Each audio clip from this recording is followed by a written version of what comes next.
Jake Morrison rubbed his tired eyes and looked at the clock on his workstation. 3 in the morning. The research vessel Aurora drifted silently through deep space while most of the crew slept. Only Jake remained awake in the engineering bay, running system checks that could have waited until morning. But sleep had been avoiding him lately, so he figured he might as well make himself useful. The ship's main computer hummed quietly in the background. Jake had grown to love these quiet hours when he could work without interruption. No meetings, no urgent requests from other departments, just him and the machines that kept their small world running. He sipped his coffee and pulled up the sensor. Readings from their latest survey, the Aurora was 3 months into a deep space exploration mission.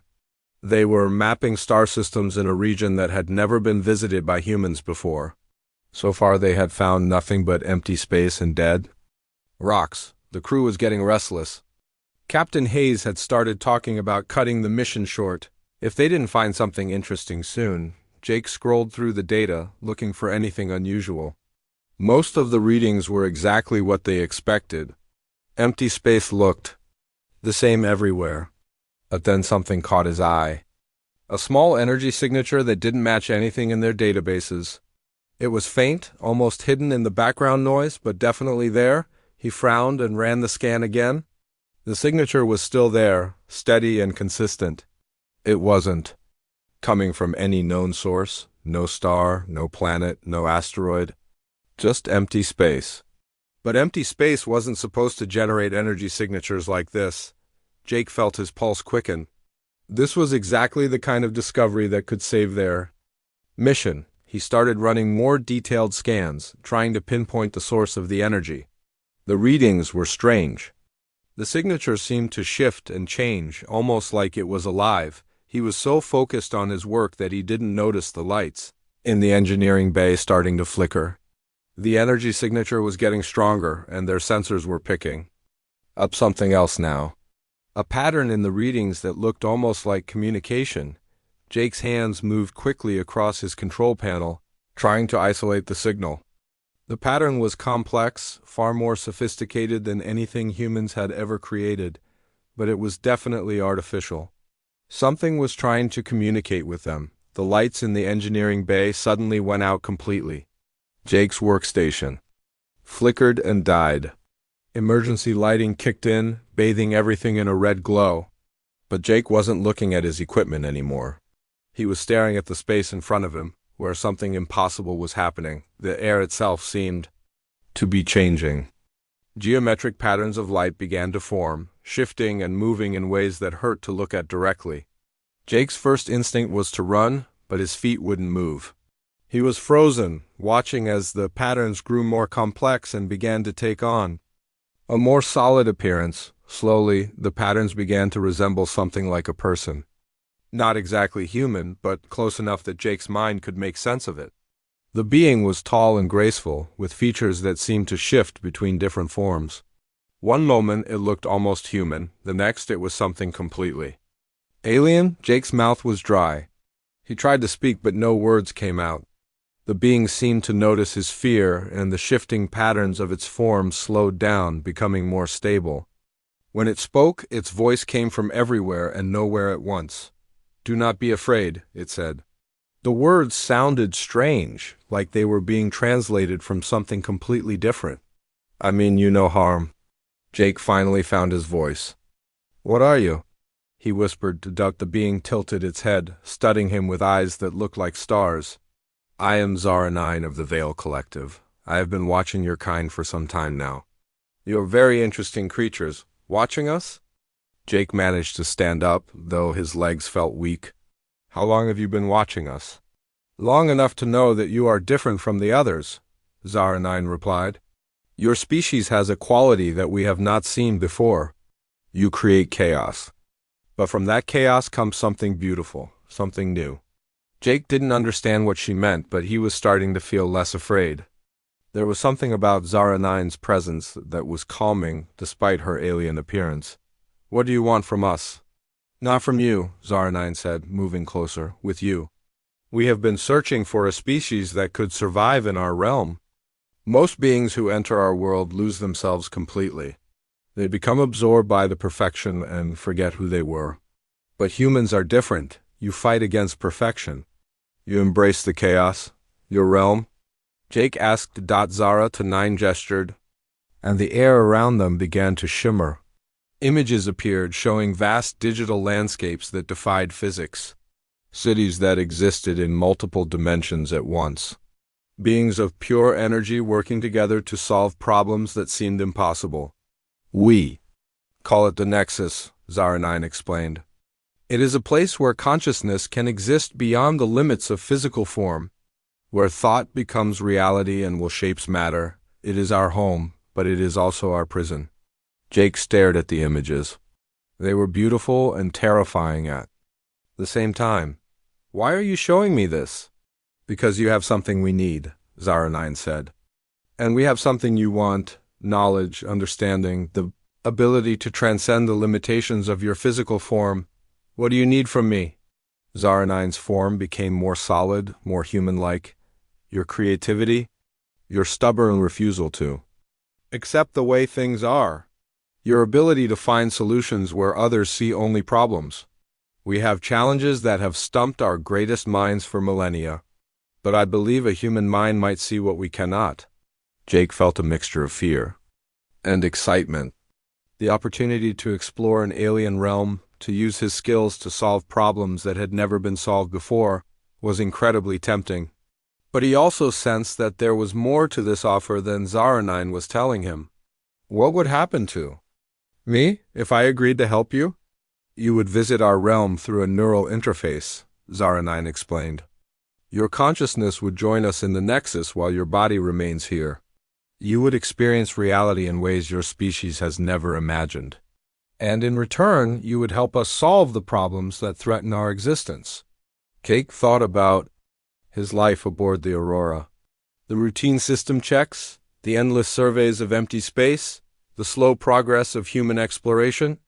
What Zara 9 was offering sounded like the adventure he had always dreamed of. How do I know I can trust you? He asked. Zara to 9 smiled, and for a moment she looked completely human. You don't. But that is what makes you human, isn't it? Your willingness to take risks, to explore the unknown despite the danger? That is why we need you. Jake looked around the engineering bay, at the familiar equipment and the red emergency lighting. Everything seemed so ordinary compared to what Zara 9 was offering. He thought about his crewmates sleeping peacefully, unaware. That first contact with an alien species was happening just a few decks below them. If I agreed to this, Jake said slowly, what would happen to the rest of my crew? They would be safe, Zara 9 assured him. We have no interest in your people beyond those who can help us. Most humans would not survive in our realm. But you are different, I can sense it.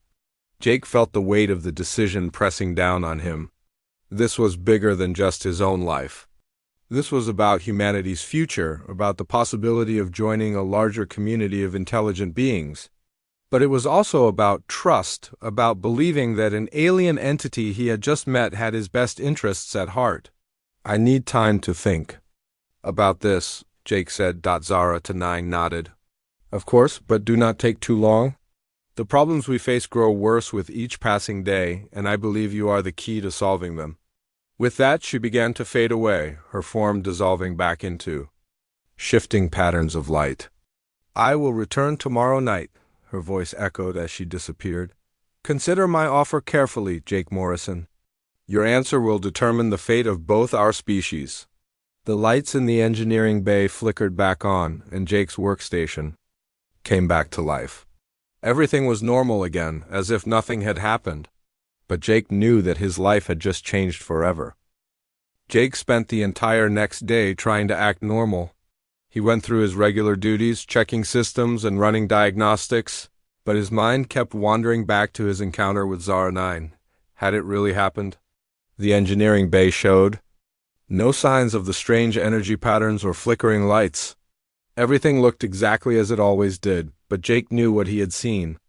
The alien being had been real, and her offer was still hanging in the air like a question that demanded an answer. He found himself distracted during the morning briefing. barely listening as Captain Hayes discussed their next survey target. His friend Lisa Martinez noticed his strange behavior and cornered him after lunch. "You look terrible," Lisa said, studying his face with concern. "When was the last time you actually slept?" Jake rubbed his eyes. "I've been having trouble sleeping. Lately, too much on my mind. Is everything okay? You seem different today, distracted." Jake wanted to tell her about Zaranine and the Nexus, but how could he explain something so impossible? "Just tired," he said. "I'll be fine." Lisa didn't look convinced, but she didn't push the issue. Jake was grateful for that. He had enough to worry about without having to explain his situation to someone who would never believe him. As evening approached, Jake found himself growing more nervous.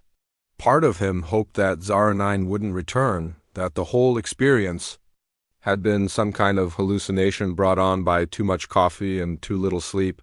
But another part of him was excited by the possibility of exploring something completely new. At midnight, Jake was back in the engineering bay, sitting at his workstation and pretending to work.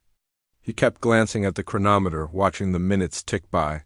Maybe she wouldn't come back. Maybe he had imagined the whole thing. Then the lights began to flicker again. Jake's heart started racing as the familiar patterns of light began to form in the air. This time, Zaranine appeared more quickly, her form stabilizing into something almost human. She looked exactly as she had the night before, but somehow more solid, more real. "Have you made your decision?" she asked. Jake took a deep breath. "I have questions first." "Of course you do," Zaranine said, and Jake thought he heard amusement in her voice. "Your species always has questions. That is part of what makes you so interesting. What exactly would I be doing in your realm? What kind of problems are you trying to solve?" Zaranine gestured, and the air around them filled with images. Jake saw vast structures that seemed to exist in multiple dimensions at once, their geometry impossible by human standards. He saw beings of pure energy working together on projects that defied understanding. "Our realm is dying," Zaranine explained.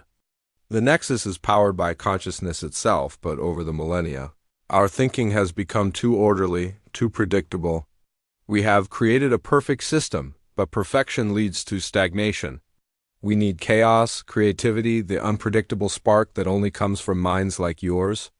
And what happens to me while I'm in your realm? Your consciousness would join us in the Nexus while your body remains here in stasis. You would experience reality in ways your species has never imagined. Time works differently there. You could spend days in the Nexus while only hours pass in your physical world." Jake thought about this. The idea of exploring an alien realm was incredibly tempting, but the risks were obvious. What if something goes wrong? What if I get trapped there? "I will guide you," Zaranine said. "I will not let you lose yourself. You have my word." Jake stared at her, trying to read the expression on her alien features. Could he trust her? He had no way of knowing for sure, but something in her manner suggested honesty. And the opportunity she was offering was beyond anything he had ever dreamed of. "All right," he said finally. "I'll try it. But just for a short visit first." Zaranine nodded and extended her hand. In her palm, a small device materialized. It looked like a crystal, but it pulsed with inner light. "This is a neural interface. It will allow your consciousness to enter the Nexus. Simply hold it and focus on your desire to join us." Jake took the device. It felt warm in his hand and he could sense energy flowing through it. "What do I do?" "Lie down and relax. Clear your mind of all thoughts except the desire to explore. The interface will do the rest." Jake found a comfortable position on the floor and closed his eyes. He held the crystal against his forehead and tried to empty his mind. At first, nothing happened. Then he began to feel a strange, tingling sensation, like electricity running through his brain. The sensation grew stronger, and Jake felt himself beginning to drift. His awareness of the engineering bay faded, replaced by something completely different. He was falling, but not through space. He was falling through dimensions, through layers of reality that his human mind struggled to comprehend. Then everything changed. Jake opened his eyes and found himself standing in a vast hall that seemed to stretch forever in all directions. The walls were made of light itself, shifting and flowing in patterns that were beautiful beyond description. Above him, a sky that wasn't quite a sky showed stars that moved in complex dances. "Welcome to the Nexus," Zara9's voice said behind him. Jake turned and saw her approaching. Here in her own realm, she looked more magnificent than ever. Her form was more stable, more defined, but still maintained that otherworldly quality that marked her as alien. "This is incredible," Jake breathed, looking around in wonder. "How is this possible?" "Here, consciousness shapes reality," Zara9 explained. "What you see is created by the collective will of all who dwell in the Nexus. Watch." She gestured, and the flower began to grow from the floor. But this wasn't any flower Jake had ever seen. It was made of pure light, its petals shifting through colors that had no names. As he watched, the flower grew larger and more complex, becoming a tree, then a forest, then an entire landscape. "Try it yourself," Zara9 suggested. "Think of something you want to create and will it into existence." Jake concentrated on a simple cube. To his amazement, a perfect cube of golden light appeared in his hand. He could feel its weight, its texture, even though he knew it was made of nothing but thought. "Remarkable," Zara9 said. "Most beings require extensive training to create. Anything in the Nexus, you did it instinctively." Jake experimented with the cube, changing its shape and color with his thoughts. It was like having godlike power, but the implications were staggering. If thought could become reality here, what were the limits? "Let me show you why we need your help," Zara9 said. The landscape around them changed, becoming a vast chamber, filled with complex machinery. Other beings moved through the space, their forms as alien as Zara9's, but somehow more rigid, more predictable. They worked with precision and efficiency, but Jake could see the problem immediately. "They're stuck in patterns," he said. "They do the same things over and over again." "Exactly," Zara9 confirmed. "They have become too perfect, too orderly. They cannot see beyond their established methods, but look at what you just did. You created something new without any training, without following any rules. That is what we need." Jake watched the alien beings work and began to understand. They were incredibly advanced, but they had lost something essential. They had lost the ability to think outside the box, to approach problems from unexpected angles. "What kind of problems are they trying to solve?" Jake asked. Zara9 led him to a section of the chamber where several beings were working on what looked like a massive puzzle. The pieces were made of energy and shifted constantly, never quite fitting together. "This is one of our greatest challenges," Zara9 explained. "We call it the entropy engine. It is designed to prevent the decay of the Nexus itself.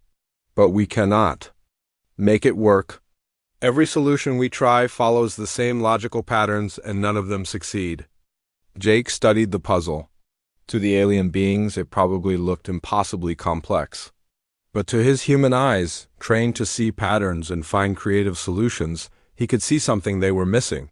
"They're trying to force the pieces together," he said. "But what if the puzzle isn't meant to be solved in the traditional way? What if the pieces are supposed to remain in motion?" He reached out with his mind and touched one of the energy pieces. Instead of trying to lock it into place, he let it flow, guiding it in a new pattern.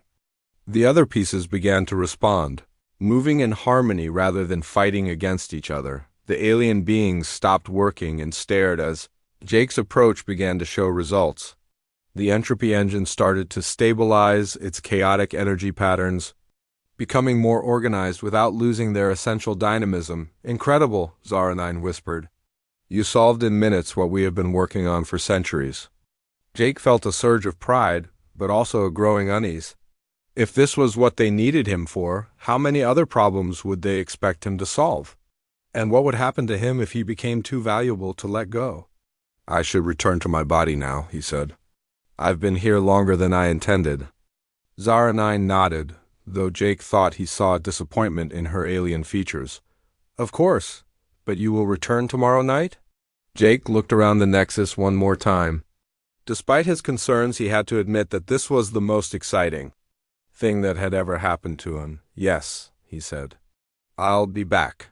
The transition back to his physical form was disorienting. Jake found himself lying on the floor of the engineering bay, the crystal still clutched. Jake had been visiting the Nexus for 2 weeks now, and each night brought new wonders. What had started as short visits of a few hours had gradually extended into longer sessions. The alien realm was like a drug, and Jake found himself thinking about it constantly during his waking hours. In the Nexus, he could do things that were impossible in the physical world. He could fly through dimensions, reshape matter with his thoughts, and solve puzzles that had challenged alien minds for millennia. Zara 9 had introduced him to other beings from the Veil Collective, and they all marveled at his unique approach to problem-solving, but the cost was becoming apparent in his daily life. Jake was exhausted most of the time, struggling to stay awake during his shifts. His work performance was suffering, and he had started making mistakes that could have been dangerous. The neural interface left him drained, as if part of his energy remained in the Nexus even when his consciousness returned to his body. Lisa Martinez had noticed the change in him. She cornered him in the mess hall during lunch, her expression filled with concern. "Jake, you look terrible," she said, sitting down across from him. "Have you been sleeping at all?" Jake pushed his food around on his plate, not really hungry. "I've been working on some personal projects, losing track of time." "What kind of personal projects keep you up all night for 2 weeks straight?" Lisa pressed. "You can barely keep your eyes open. And yesterday you almost caused a coolant leak because you input the wrong parameters." Jake felt guilty about lying to his friend, but how could he explain the truth? "I'm fine, Lisa, just going through a rough patch." "No, you're not fine," Lisa said firmly. "You're acting like someone with a serious problem. Are you taking something? Some kind of stimulant?" "It's not drugs," Jake said quickly. "I'm just exploring some new technology. It's fascinating work, but it requires a lot of concentration." Lisa studied his face, clearly not buying his explanation. "What kind of technology?" "We're on a research vessel, Jake. If you've discovered something important, you should report it to the captain." Jake felt panic rising in his chest. "It's not ready for that yet. I need more time to understand it properly." "Jake, listen to me," Lisa said, reaching across the table to touch his hand. "Whatever this is, it's destroying you. You need to get some real sleep and take a break from whatever you're doing." Jake pulled his hand away. "I can handle it. I just need a few more days." Lisa looked hurt by his rejection. "Fine, but if you collapse during a shift and endanger the crew, I'm going to report this to the captain myself." Jake knew she was right to be worried, but he couldn't give up his visits to the Nexus. Not when he was learning so much, not when he was finally doing something that mattered. He mumbled an excuse and left the mess hall, ignoring Lisa's concerned expression. That night, Jake returned to the Nexus with mixed feelings. The moment his consciousness entered the alien realm, his exhaustion vanished. Here, he felt alive and energized in ways that his physical body never experienced. But he couldn't shake Lisa's words from his mind. Zara 9 greeted him as always, her form more solid and defined than ever. Over the past 2 weeks, she had become increasingly human-like in appearance, as if she was adapting to his presence. "You seem troubled tonight," she observed. "Is something wrong in your physical world?" Jake hesitated, then decided to be honest. "My friend is worried about me. She thinks I'm pushing myself too hard." "Perhaps you are," Zara 9 said. "The transition between our realm and yours can be taxing for human consciousness, but your progress has been remarkable. You have solved problems that have challenged us for centuries." She gestured to show him the results of his recent work. Across the Nexus, systems were running more efficiently because of his innovations. The entropy engine was stable, energy distribution had improved, and several other critical problems had been resolved. "You should be proud," Zara 9 continued. "Your contributions have extended the life of our realm by millennia." Jake felt a surge of satisfaction, but also a growing unease. "How many humans have you brought here before me?" Zara 9's expression became guarded. "A few. Over the years, we have encountered others of your species who showed promise. What happened? To them? Some chose to return to their physical lives, Zara9 said carefully. Others found our realm so appealing that they decided to stay permanently. Stay permanently? How is that possible? Zara9 led him to a section of the Nexus he had never seen before. It was quieter here, more peaceful. As they walked, Jake began to notice other human-like figures. They moved through the space with serene expressions, working on various projects or simply existing in harmony with their surroundings. These are the ones who chose to remain, Zara9 explained. They have become permanent residents of the Nexus. Their consciousness has been fully integrated into our realm.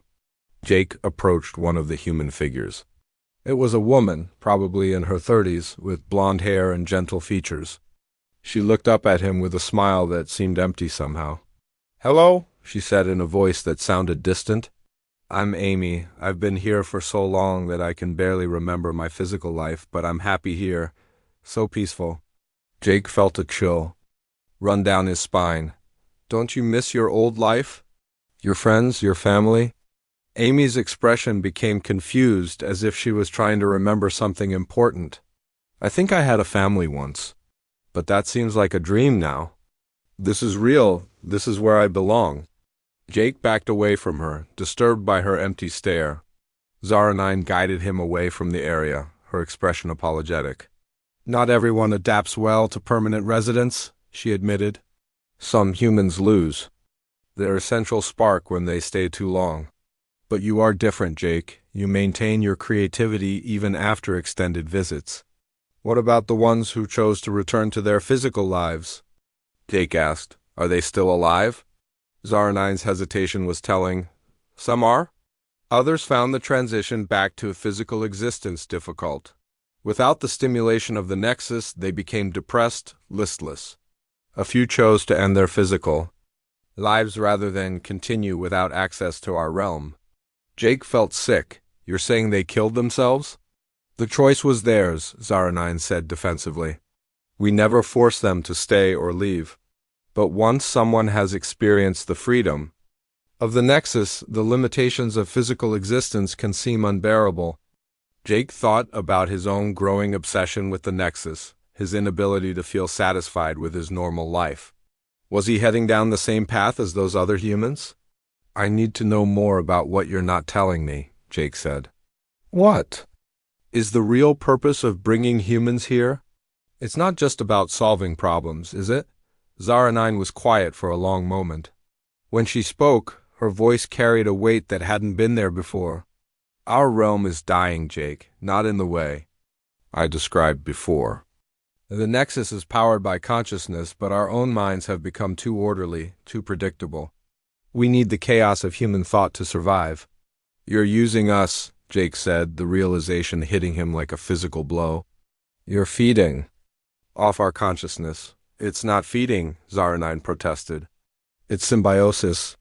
You benefit from access to our realm, and we benefit from your creative energy.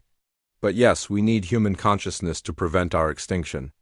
Jake felt betrayed, but also confused. His time in the Nexus had been the most fulfilling experience of his life. Was that worth the risk? Was it worth potentially losing himself the way Amy had? "How much time do I have?" he asked. "Before I become like her?" "That depends on you," Zara9 said. "Some humans can maintain their identity for years while visiting regularly. Others lose themselves after only a few months.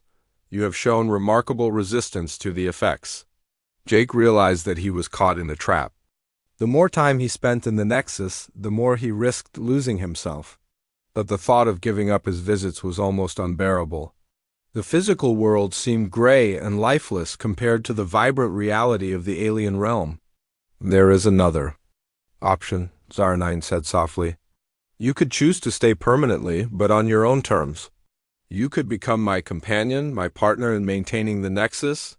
Together, we could ensure that you retain your essential humanity while enjoying the benefits of our realm." Jake stared at her, recognizing the offer for what it was. She was asking him to abandon his physical life entirely, to become another permanent resident of the Nexus. But unlike Amy and the others, He would maintain his consciousness through his connection to her. I need time to think about this, Jake sighed. Of course, Zara9 replied, but do not take too long. Each visit weakens your connection to your physical form. Eventually, you will have to choose between worlds. Jake felt the weight of the decision pressing down on him. He had found something incredible in the Nexus, but the cost was becoming clear. He was slowly losing himself, becoming addicted to an alien realm that needed him more than he needed. As he prepared to return to his physical body, Jake caught a glimpse of Amy again. She was still smiling that empty smile, completely content in her digital paradise. Was that his future? Or could he find a way to have both worlds without losing himself in either? The transition back to his body was harder than ever. Jake found himself lying on the floor of the engineering bay, feeling more drained than before. His physical form seemed heavy and clumsy after the freedom of the Nexus. Jake spent the entire day fighting with himself. Every fiber of his being wanted to return to the Nexus, to lose himself in that incredible realm where he felt truly alive. But Lisa's worried face kept appearing in his mind, along with the empty smile of Amy, the human who had lost herself in the alien world. He tried to focus on his work, but everything seemed pointless compared to the wonders of the Nexus. The ship's systems that had once fascinated him now felt like children's toys. The problems he solved on the Aurora were simple compared to the complex challenges Zara9 had shown him. During lunch, Lisa sat down next to him again. She looked tired, as if she hadn't been sleeping well either. You look a little better today, she said, though her voice carried doubt. Did you get some sleep? A little, Jake lied. He had spent most of the night staring at the ceiling, fighting the urge to use the neural interface. Jake, I've been thinking about what you said yesterday. About working on new technology, Lisa lowered her voice. If you've made some kind of discovery, you need to be careful. Remember what happened to Dr. Kim on the research station near Vega? Jake frowned. What about Dr. Kim? He found some kind of alien artifact and decided to study it secretly. He thought he could handle it. Alone, they found him 3 weeks later, completely catatonic. He never recovered. Jake felt his blood run cold. What kind of artifact? Something that interfaced with the human brain. The official report said it was some kind of consciousness transfer device. Kim had been using it to explore alien technology, but it fried his mind. Jake pushed his food away, no longer able to pretend he was hungry. The similarity to his own situation was terrifying. Was he heading down the same path as Dr. Kim? Jake, you're scaring me, Lisa said. You have that same look Kim had in the weeks before they found him. Obsessed, distant, like you're not really here anymore. I'm fine, Jake said automatically, but the words sounded hollow even to him. No, you're not, Lisa grabbed his arm. Whatever you're messing with, you need to stop, now, before it's too late. Jake wanted to tell her everything, to explain about Zara9 and the Nexus and the incredible things he had discovered. But he also knew she would never understand. How could she? She hadn't experienced the freedom of consciousness unbound by physical limitations. That evening, Jake stood in the engineering bay holding the neural interface. His hands were shaking and sweat beaded on his forehead despite the cool temperature. He knew he should put the device away, should listen to Lisa's warning. But the pull of the Nexus was too strong. He activated the interface and felt his consciousness slip away from his body. When Jake materialized in the Nexus, something was different. Zara9 was waiting for him, but her usual calm demeanor was replaced by urgency. We don't have much time, she said immediately. There are things you need to know before you make your final decision. What things? Jake asked, though part of him dreaded the answer. Zara to 9 led him to a part of the Nexus he had never seen before. It was darker here, more primitive. The walls seemed to pulse with a sickly energy, and Jake could hear something like whispers in the distance. This is the core of our realm, Zara9 explained. The source of the Nexus's power. As they walked deeper into the structure, Jake began to see them. Thousands of consciousness pods, each one containing what looked like a sleeping figure. But these weren't the peaceful residents he had seen before. These beings looked drained, lifeless, their forms flickering in and out of existence. "What is this place?" Jake whispered, though he was beginning to understand. "This is where we store the consciousness we harvest," Zara9 said, her voice heavy with guilt. "Not just from humans, but from dozens of species across the galaxy. Each one was brought here under the promise of knowledge and transcendence." Jake stared at the pods in horror. "You're farming consciousness, using other beings as batteries to power your realm?" "We are dying," Zara9 said desperately. "Our own consciousness became too refined, too perfect. We lost the ability to generate the chaotic energy needed to sustain the Nexus without fresh consciousness from other species. Our entire civilization will collapse." Jake felt sick. "And humans are just the latest crop?" "No," Zara9 said firmly. "Humans are different. Other species burn out quickly when we harvest their consciousness. But humans adapt, survive, even thrive in our realm. You have a resilience we've never encountered before." She led him to a section where the pods contained human forms. Jake recognized some of them from his earlier visits. They weren't peacefully integrated residents as he had been told. They were prisoners, their consciousness slowly being drained to power the alien realm. "Amy," Jake breathed, seeing the blonde woman who had seemed so content. In the pod, she looked nothing like the serene figure he had met. Her form was fading, becoming transparent. "The Amy you spoke with was a construct," Zara9 admitted. "Shell we created to make you believe that permanent residence was pleasant. The real Amy fought against us for months before we managed to contain her consciousness." Jake spun around to face Zara9, rage and betrayal burning in his chest. "You lied to me about everything? The problems I was solving, the peaceful residence, all of it was fake." "Not all of it," Zara9 protested. "Your solutions did help stabilize our systems. Your creativity did extend the life of our realm. But yes, we deceived you about our true purpose." "Which is what, exactly?" Zara9's form flickered, showing her true alien nature beneath the human appearance she had been maintaining. "To harvest your consciousness completely. To make you the central battery that powers the Nexus for the next 1,000 years." Jake felt his own form beginning to flicker. "That's what's happening to me, isn't it? Each visit weakens my connection to my body because you're slowly draining my consciousness." "Yes," Zara9 said quietly, "but Jake, you must understand. Without you, billions of beings in the Nexus will die. Entire civilizations that exist only in digital form will be lost forever." "Civilizations you enslaved?" Jake shot back. "Just like you're trying to enslave me." "It's not enslavement," Zara9 said, but her voice lacked conviction. "It's survival, and in return we offer immortality, unlimited knowledge, the ability to shape reality itself." Jake looked around at the pods containing the drained consciousness of countless beings. "This isn't immortality, this is a slow death." "For others, perhaps," Zara9 admitted. "But you could be different. If you choose to stay willingly, if you bond with me completely, we could share the burden. You would retain your consciousness while helping to sustain our realm." Jake realized what she was really offering. "You want me to become like you, to help you harvest other beings." "I want you to help me save our civilization," Zara9 said. "And in return I offer you a partnership that will last for eternity." Jake felt the weight of the decision crushing down on him. Stay and become complicit in the enslavement of other beings, or return to his body and lose access to the incredible realm he had come to love.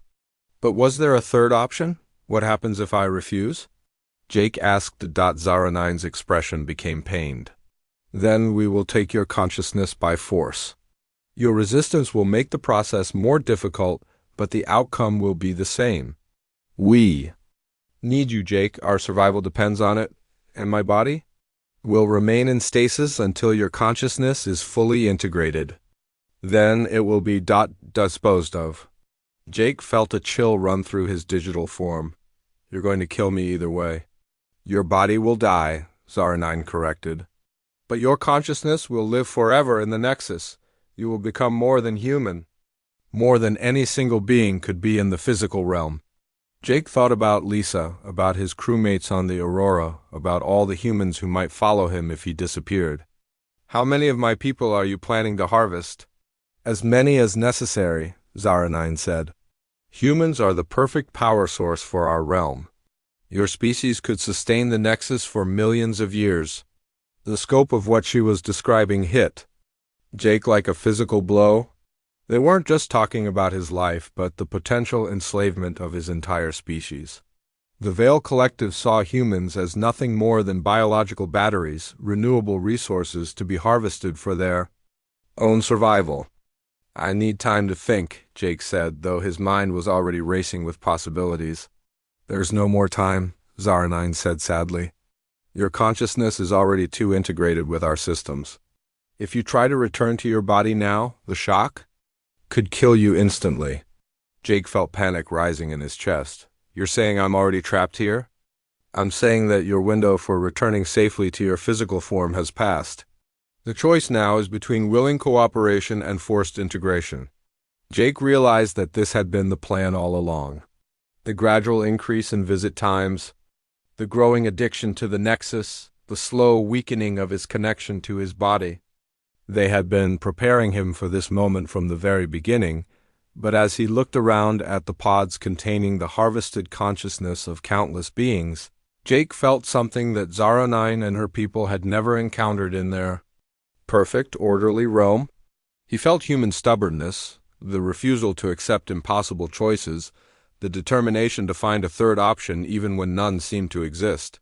There's something you don't understand about humans, Jake said, his voice growing stronger. What's that? Zara9 asked. Jake's declaration hung in the air between him and Zara9. For the first time since he had met her, the alien looked uncertain, almost afraid. She had spent centuries dealing with other species that either submitted to her demands or fought uselessly against them. But humans were different, and Jake was about to show her just how different. You cannot break the Nexus, Zara9 said, though her voice lacked conviction. It is the accumulated consciousness of billions of beings across thousands of years. No single mind could disrupt something so vast. You're right, Jake agreed. No single mind could do it. But I'm not just a single mind anymore, am I? I'm connected to your entire system. And I've been learning how it works for weeks. Zara9's expression shifted to alarm. What are you planning? Jake began to walk toward the core of the harvesting facility. Around him, the pods containing stolen consciousness pulsed with sickly energy. You made a mistake when you taught me to manipulate reality in the Nexus. You showed me how thought becomes action here.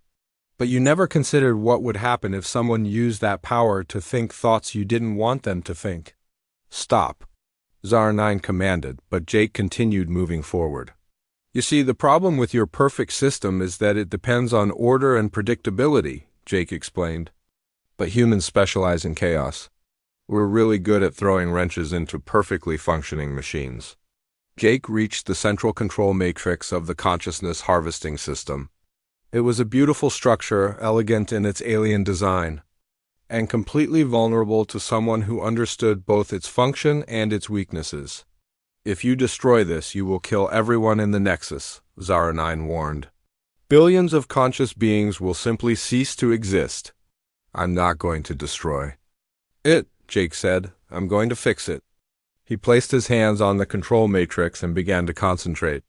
In the Nexus, his thoughts had the power to reshape reality. But instead of destroying the system, Jake began to reprogram it from within. The first change was subtle. Jake altered the harvesting protocols so that instead of draining consciousness completely, the system would only borrow small amounts of creative energy, returning the rest to its source. It was like the difference between killing a tree for its fruit and simply picking what was freely offered. What are you doing? Zara9 demanded, moving closer.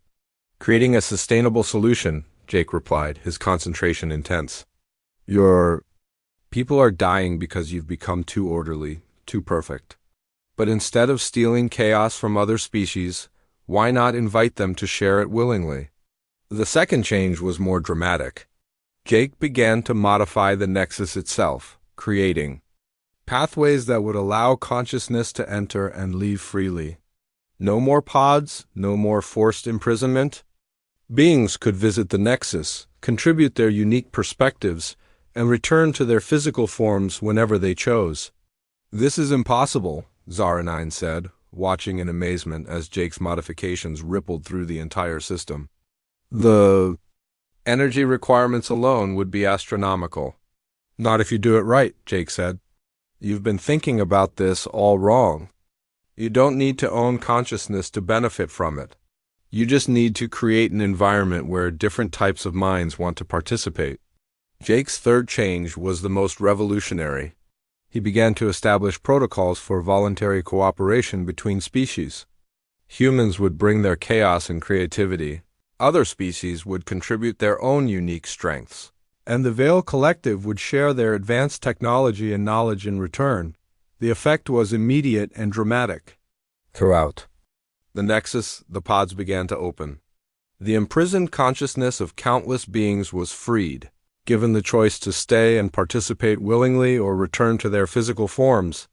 Many chose to return, but others, intrigued by the new possibilities, decided to remain as voluntary participants. You're destroying thousands of years of work, Zara9 said, but her tone had shifted from alarm to wonder. Our entire civilization is built on the current system. Then it's time to build a better civilization, Jake replied. One based on cooperation instead of exploitation. As Jake's modifications spread through the system, something unexpected began to happen. The Nexus, instead of weakening as Zara9 had feared, began to grow stronger. The voluntary participation of diverse consciousness created a more vibrant and stable energy source than forced harvesting had ever achieved. Amy, the human woman Jake had met earlier, materialized beside them. But this time she looked alive and alert, her consciousness fully restored. "Thank you," she said to Jake. "I thought I was lost forever. We all did." "You were never lost," Jake told her. "You were just trapped in someone else's idea of what you should be." More liberated beings began to appear around them. Aliens from dozens of species, their consciousness restored, their freedom returned. Some chose to leave the Nexus immediately, returning to their physical forms. Others decided to stay and explore. This new version of the digital realm. Zara to 9 watched this transformation with a mixture of fear and fascination. How is this possible? The energy level should be collapsing. Because you never understood what makes consciousness truly powerful, Jake explained. It's not the raw energy you can extract from it. It's the creativity and innovation that comes from free will. When beings choose to participate instead of being forced to, they contribute far more than you could ever steal from them. Jake made one final modification to the system. He created a governing council that would include representatives from all participating species, ensuring that no single group could dominate the others. The Veil Collective would be members of this council, but not its rulers. "This changes everything," Zara9 said softly. "Our entire society, our purpose, our identity as a species." "Change is good," Jake said. "It's what keeps things interesting. Your people just forgot how to embrace it." As the transformation of the Nexus neared completion, Jake felt his connection to his physical body growing stronger. The modifications he had made weren't just freeing other consciousness, they were freeing his own.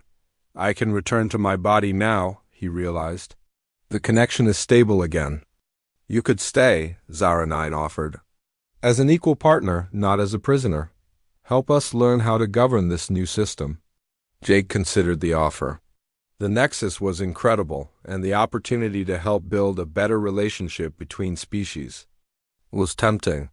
But he thought about Lisa and his crewmates on the Aurora, worried sick about his strange behavior. He thought about the life he had left behind. "I'll visit," Jake said. "Regularly, but my home is in the physical world." "That's what makes me human." Zara9 nodded, though Jake could see disappointment in her alien features. "Will you help us contact other humans? Invite them to participate voluntarily?" "That's exactly what I plan to do," Jake replied. "But I'll make sure they understand what they're getting into. No lies, no manipulation. Just honest cooperation." Jake began the process of returning to his physical form. But before he left, he made one last change to the system. He created a safeguard that would prevent anyone from reverting the Nexus to its old harvesting protocols. The age of consciousness slavery was over forever. The transition back to his body was smoother than it had ever been. Jake found himself lying on the floor of the engineering bay, the neural interface crystal dark and inactive in his hand. But instead of feeling drained and exhausted, he felt energized and clear-headed. He stood up and checked the chronometer. He had been in the Nexus for only an hour in real time, but had accomplished something that would change the relationship between species across the galaxy. Jake carefully stored the neural interface in a secure container. It would still work, but now it was a tool for voluntary exploration rather than forced imprisonment. He would need to report his discovery to Captain Hayes to explain the incredible opportunity that had just opened up for humanity, but first, he needed to find Lisa and apologize for worrying her. He also needed to get some real sleep in his own bed, in his own body, in the physical world that would always be his true home. As Jake walked toward the mess hall to find his friend, he thought about the future. Humans would have access to the Nexus now, but on their own terms. They would explore alien realms and share their creativity with other species, but they would never lose their essential humanity. It was the perfect human solution. When faced with an impossible choice between surrender and destruction, they had found a third option that was better than either. They had turned a system of exploitation into one of cooperation, proving once again that humanity's greatest strength wasn't in their technology or their knowledge, but in their stubborn refusal to accept that anything was truly impossible. Jake smiled as he walked through the corridors of the Aurora. Zara9 and her people had learned something important about humans today. They had learned that you couldn't own a human consciousness, no matter how hard you tried. You could only invite it to dance and hope it said yes, and sometimes, when you offered that invitation with honesty and respect, the dance that followed was more beautiful than anything you could have created by force.